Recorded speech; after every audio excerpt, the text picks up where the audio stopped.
Hi everyone, so in this video we'll learn how to check if object has certain key present in JavaScript.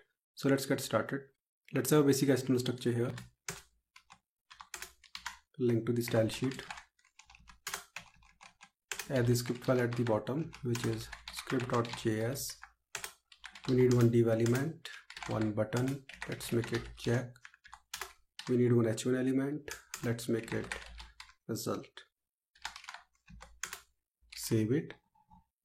Go to style sheet, select body element, text align will be center, select div element, display will be inline block,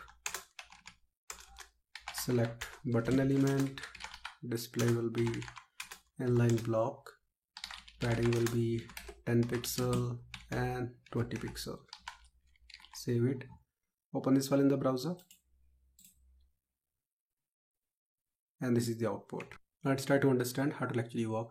I will create one object in the JavaScript file, and on the click of the check button I want to verify if a certain key is present or not. If it is present, I want to show true here. If it is not, I want to show false.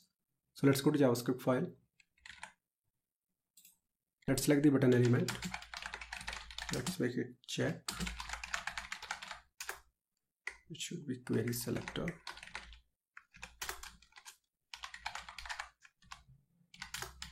Select the h1 element, let's make it result.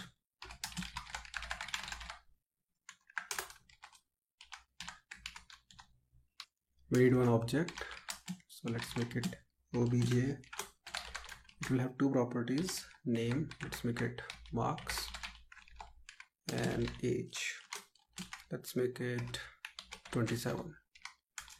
Add event listed to the button, which is click.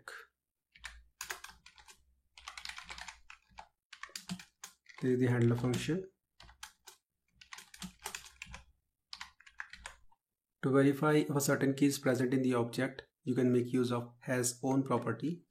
So it will go like this, result.innerText. So there is a method has own property. So I want to check if it has age property, and if it has age property, I want to show true. If it is not, I want to show false. Save it, go to browser, click, we are getting true. Let me make it something else, for example department. Save it, click, we are getting false. Let's make it name. So we have this name key here, or you can say the name property. Save it, click, and this is the output. So that's it. I hope you got the point how it actually works. See you in the next video. Have a nice day.